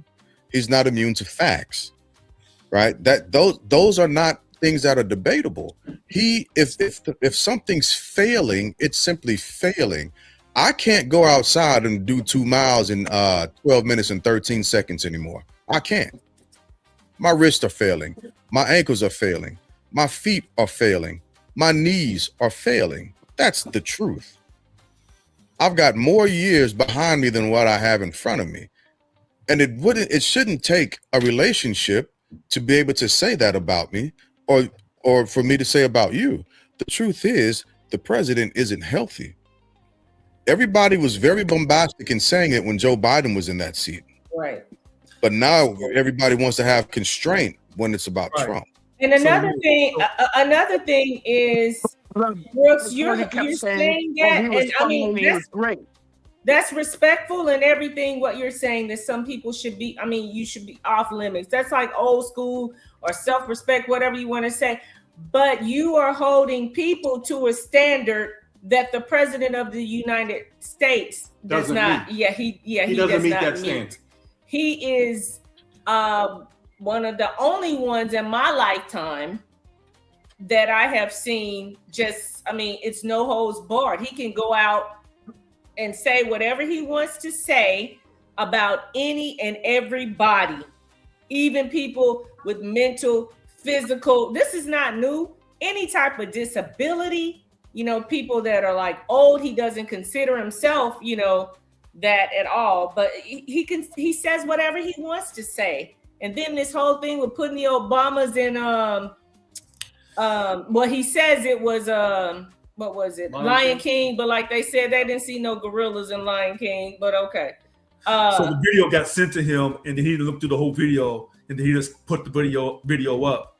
He didn't watch the whole video all the way through, but he never apologized. See, that's what he says. I don't believe that At all. I don't even. And you know what? I want to say He this. watched it and laughed his ass off. I want to say this because we were just watching Colbert the other night. Colbert still makes fun of Biden. Yeah. This day, Stephen Colbert will throw on some Biden sunglasses and be Sleepy Joe, and he'll hit Trump. He hits Trump more than he hits Biden. Yeah. But comedians made fun of Biden when he was president. Yeah. That's part of the job. And if you don't want to be, if you don't want to be criticized, that's SNL. Yeah. Exactly. Every week, if I'm president, I'm gonna get clowned on SNL every week, whether I'm Democrat or Republican. So check this out. Well, And this is from Mr. Brooks. I do believe, because we don't know his medical file. I do believe, though, all the things he said about Joe Biden being old and not having it anymore, I think those words may catch him in this term. I think that he's going to show some signs of age too, if he's not already showing them. Oh, he is showing. You know he's showing them, Richard. Listen, I didn't disagree with him when he said it. I didn't disagree with former president at the time, Trump, when he said it. Right? Yeah. That's true. But check this out, because we want equality on both sides, and this is why I don't trust the Democrats or the Republicans. The Democratic controlled media, if I can say that, other than Fox and News Nation, they're going to make fun of you. They're going to talk about you. Okay, I get that. But because this particular president is so direct in your face, and he'll say anything and everything that comes to his mind, then the Democrat-controlled media says, well, since you want to play this way, you want to act this way, we're going to get at you, and we're going to keep coming. So even when we said that you were unbecoming and a threat to humanity, now you've got us down in the gutter. And since we're here, because we came from the gutter together to create the country, we came from the gutter in England, came over here and told all the minorities over here and the enslaved African, you're inferior. We're the superior ones. So now the left is going, they're right back in the gutter with the right arguing, but this time the whole world sees it, and they can't blame this on black folks. Not this one, not this one. So you have white people fighting white people, and it's not going to go away. And when the right says you need to act like you got more decorum, the left says, well, who are you talking to? The white people on the left are so upset right now that even Hakeem Jeffries had to show out a little bit a couple of days ago. His whole face got red. I said, oh, it's like that now? Mr. Calm, Cool, and Collective Barack Obama 2.5, he's got to get a little irritated now? I said, that's where we're at? This is not good. It's not good. Let me ask you this. Can you come up with a more disrespectful president in your lifetime? It's debatable. Give it to me, because I got nothing. Because George, who are you asking? George Bush the son, that joker. What he did, actually, I was thinking about that too. I'm not talking about nuclear. I'm talking about disrespect. Who did he say? Because somebody was interviewing Megyn Kelly. Remember what he said about her being on her menstrual cycle? Yep. When she was the moderator for a debate. Yeah. Well, remember you got something better. You got something worse than that, Jay Glass. Wait a minute. The only white woman. And Brooks is laughing. Hold on. I don't. I really don't. The only white woman that got back at him, and she was coming. Now she's corporate, and her name was Carla Fiona. Oh God. Fiore. I know who you're talking about. Right. Man City Brown. She at that debate, she went at his ass, and he backed off. I said, oh. So the same way Kamala Harris went at him in the debate, and he left, and he ain't want no more. No more. Yeah. So it's. I just want fairness on both sides, and I don't like when we try to say, well, he's so out of control, because to me, he's showing you outwardly how a lot of people outside our community feel, but he has the audacity as a Southerner to tell you to your face with an East Coast mindset. That's Trump. Who's a Southerner? I said he has that Southern disposition, like a Southerner, to tell you to your face what time it is. No. Okay. That's my opinion. So my opinion is nah. Let me ask you a question. He's a BSer from New York City. Yeah. That you look. And I wish, Richard, I wish you knew more people from the Northeast, because they would tell you, they would beat you down with that. I do. Because I just picked up a client from. He said, "Don't ever say that about the South." I know, Right. right? That I know. I'm from the South, man. So listen, Lynn, I work with people from them 5 boroughs, and I know how they come at you. And they never really mean anything. They don't mean no harm, but they're gonna come at you and try you to see where your head's at. No, and then they're gonna laugh at you afterwards. No, if you harm. can take it. So in the moment, they mean harm. Jay Glass, that Melania versus the FCC. To me, what that's about is, since Trump couldn't get him, now he's used like his debit card or credit card is maxed out, so now he's using his wife's. He's just trying to get to him any kind of way he can. Yeah, because that becomes the final part of this is the retribution campaign that's happened since, unfortunately, and I honestly hoped that he would not do this. Not only did I hope he wouldn't do it, but I also had a better, I hope that the people that were put in position would have known better than to chase after his rabbit holes, but none of them have, unfortunately. We see it even happening again with Comey.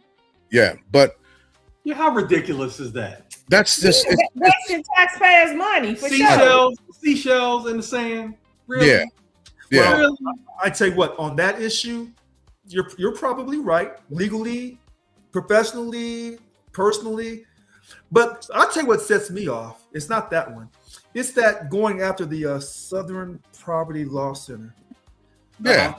Because I was going to bring that up next week too, because we were going to talk about all things courts and legal next week. That's Southern. I want to talk about them. I want to talk about the Supreme Court as well. But the movement of chasing Jimmy Kimmel, since he failed once before, and using his wife at this point to do it, like how do we resolve that? How do we level this out? If we use the Brooks rule, the Trumps are being stupid, going after people again, just like the Democrats. Well played. For trying to impeach Trump again. Well played. So when you try to do something again, you become stupid. Yeah. And if it's again and again and again, you become insane. I have a question. Right? Wait a minute. Well, hold on. Well, wait a minute, because when I ran, I lost, and I tried it again because they said I was stupid to try again. And then I ran a third time and won. And they said lost every election. So I guess I am insane. Okay, fair enough. Right. I have a question and an observation. Ever since Melania has come out talking about she is not affiliated with Epstein and everything, now all of a sudden she is. Okay, what I noticed is during the press conference how Trump mentioned her at least 3 times. Speaking of, we were afraid, and Melania, and then all of a sudden she's on camera over there looking like an extra on SNL, like next. But I just kept saying, what's the point, of mentioning her if she wants to be? That's like an infringement on her. But in this case, she's up for it. Because she's there. She's on the sideline. She's not even sitting down, and they're panning the camera towards her. And I'm just thinking, what is all of this? What kind of gumbo is this? Well, allegedly, she's in a situation where she's trying to clear out the room, because if that woman, whoever this woman is that asked her for help, her former bestie. So is she trying to? Or do you think that she's trying to get sympathy from more Americans to show that she's human or something, as opposed to what was the name of her movie? Melania. Okay, yeah. Yeah. But is she trying to become? Yes.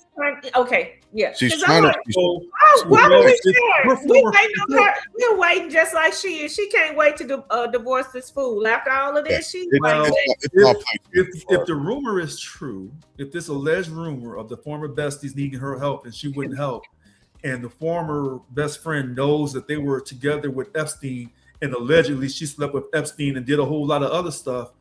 If I'm Melania, yeah, I'm doing what I got to do because in all actuality, But what did she do? the husband and the wife are supposed to be equally yoked. So President Trump's going to do what he has to do to save his ass. So she's doing the same thing to save her ass. So actually, they're actually working together. They're By equally being more present now. Okay, so now she's attempting to be more present. We shall see. And yeah, supporting her husband being a first lady, or what we attribute to being a first lady by all the other ones. Okay. Well, I guess an article came out because Mikey Famine is saying I'm pretty sure she got asked for her statement on the record before the article. So she's trying to get out before the article comes out. Yeah, you So got to get in front of it. You have Yeah. to get in front of it. Because Yeah. if you come behind it, remember what I said about first story? Yep. That's a human condition. People believe the first story. That's why Clay Thompson is now looking bad because he just opened his mouth today. Yeah. It's too late, Clay. You Yeah. have to know. Well, Meg I'm gonna- dragged you. We're gonna probably talk about that tomorrow on the legacy. Hey. Tour. Meg's story is the truth, and whatever Clay got to say right now, he lied. Yeah. Well, check this out. Check this Another out. thing, Does anybody on this show or in the comments, does anyone believe that the last assassination attempt on President Trump has happened? Because I think more are coming before September. Well, see, for me, an assassination attempt is Butler, PA. Okay. If a bullet don't whiz by you, Okay. that ain't an attempt. If Okay. they catch the person in the bushes, that's not an attempt in my book. If they catch a guy tripping through the metal detector so hard that he all the bullets that they were shooting at yeah, him he probably broke some teeth missed him, with the way he was landing. who did he attempt to assassinate? Any and everybody. If you face plant in the hallway 10 feet from security. Then let me ask. Well, then maybe I didn't ask the question correctly. Does anyone believe that we won't have at least two more major newsworthy incidents before September? This year? Yes. So attempts on his life this year? I don't. Yeah, think because we may have to go through the summer. I don't It'll be a think so. diversion from Epstein. I don't think so. Okay, this is something that I noticed too. I mean, it was in the media, they talked about it. But why is it that this hotel with all of the dignitaries, you know, the president of the United States, why did it just seem like, as far as security is concerned, just a regular conference that you would have with your job? You come up there, come to the table, get a name tag, and, you know, go through the metal detector. What's up with all of that? Because that does not sound right. All of that, that's what I'm saying. Like, all of this kind of, I'm putting the pieces together in my head because it doesn't make sense to me. The security and the way that even it was just open, everybody's talking about it and agreeing about it. It was subpar for the president of the United States, the cabinet, and the media, everybody together. And then again, everybody survives, thank God. And then we catch this guy and we get to talk to him. He doesn't die or kill himself. And we have all of his information. We can go and see the last selfie he took. And it becomes this love fest back and forth. And America is like, woohoo, go America. But remember what Butler, Pennsylvania taught us, that the outer perimeter is controlled by local law enforcement. And I said, there's no way in hell you can have the president go somewhere and that Secret Service not control everything. That the federal government should supersede local law enforcement. Like if the FBI comes on a crime scene, they take it over. I said they got to fix that they didn't. So local law enforcement. Let me add something to that because I lived in DC and I attended events like when I went to the Congressional Black Caucus. Bill Clinton was there like he was our first black president. He was there every year, I didn't see nary a person. because in DC, the respect for the presidential office is at its higher than no other place on earth. It's just you have respect. So I've seen them walk and move through the rooms like it's not a big deal. Like I can't ever think of a congressional Black Caucus that I went to where Bill Clinton was speaking and the security was not. No. Oh. I'm saying I don't even remember security. It was like, okay, he is basically, it's almost like every plane that the president gets on becomes Air Force One. Mm-hmm. Every house that the president steps into in DC becomes the White House. Yep. And that's what I've always experienced. I've been in the presence. Now I never met Bill Clinton and shook his hand, but I've been in the same room with Bill Clinton countless times. And it was never like SWAT and all that other stuff. So when you have an event in a hotel where people are staying there, which is odd, but Steph, the Congressional Black Caucus was at the Hyatt, at the DC Hyatt. Wait a minute. What I'm saying is, I'm not surprised that they had that level of security. For me, that's on par. Yeah. You know, just like how Reagan got shot. Yeah. Reagan got shot outside that hotel. So, Yeah. but wait, this is where Stephanie's right. If you have a president that's so volatile, that so many people, half the country wants to shoot this man, he can't do outside events because Secret Service has to control probably a 1 mile radius from a long rifle. Yeah. Okay. You can't trust local law enforcement. So even when you go to inside events, but this particular president, Hilton, you have to shut down. So Hilton says, well, we have to maximize our shareholder value. We ain't shutting down. Right. They Well, probably then, did what Obama's attended that event. They probably did the same thing that they did when Obama went. Right, but maybe only like 5% of the country wanted to shoot Obama. When you have half the country, there are certain people in this country. If you give them a chance to assassinate this president, they'll take the chance and they take the prison sentence.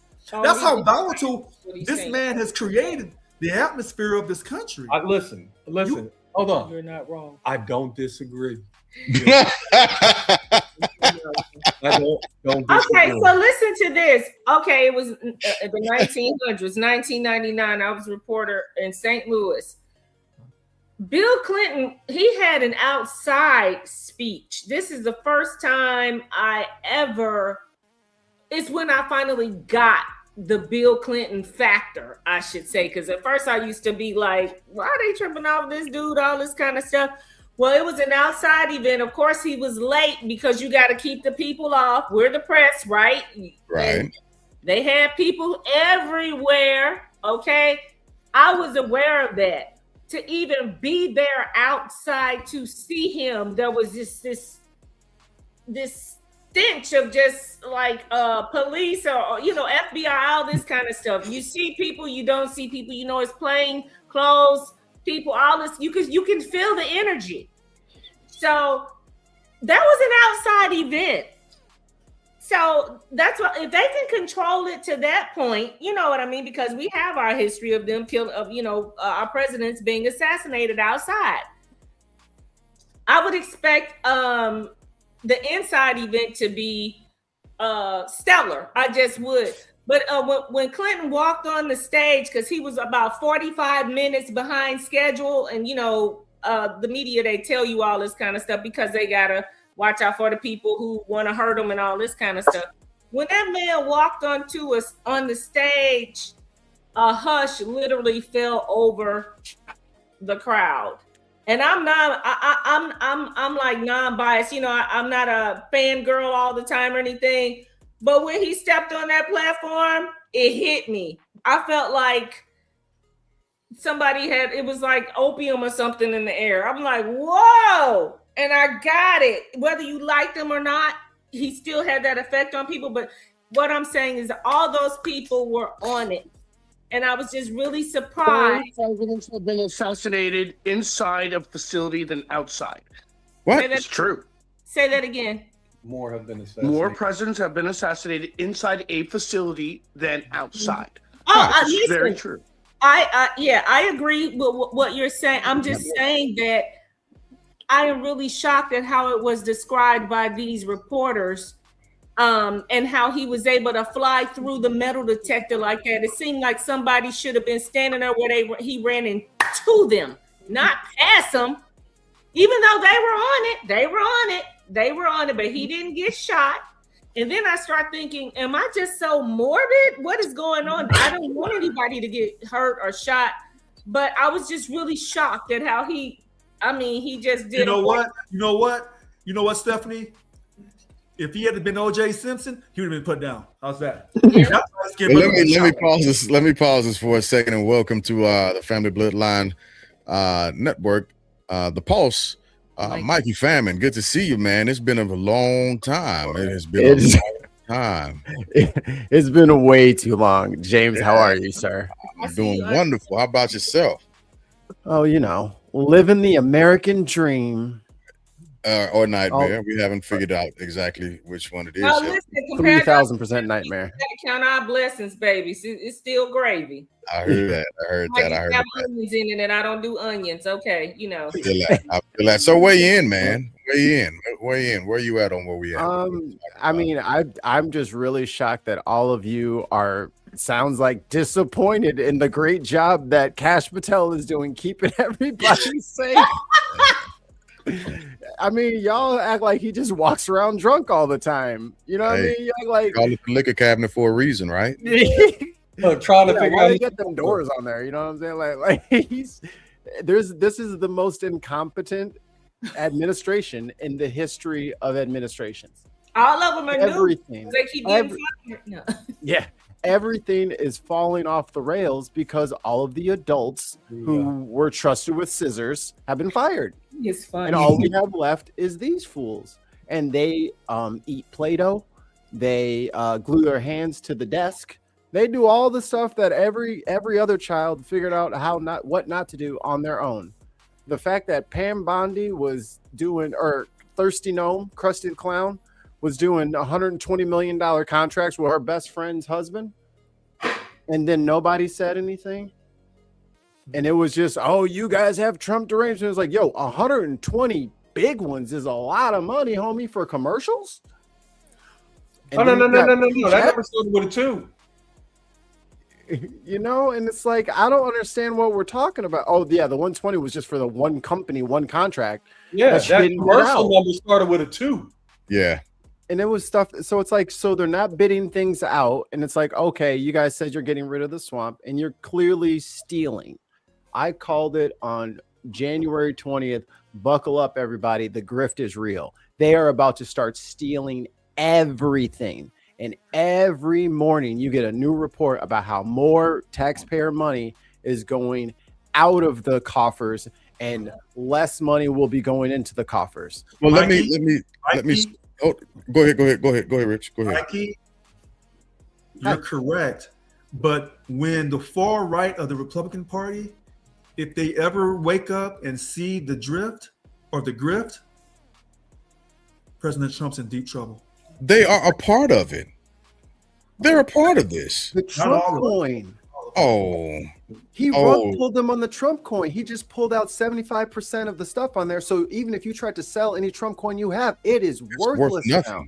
He rug pulled them. They haven't figured it out yet. But remember in 2015, he says, I'm not divesting myself of none of my business interests. I am not going to show you my tax returns, and I'm going to run the country as a business. That guy went to jail when he leaked the 2 years or whatever of his financial records or whatever. They leaked it from the Southern District of New York case. I think that guy got 2 or 3 years for that. He paid $650 on $30 million of income. So, and then he's like, that's because I'm smart. But wait, that's why we can't afford nothing. But wait a minute. One quick point on that, and then I'll back up, Mr. Glass. Yeah. I can't get mad when the rich or the wealthy use the tax code.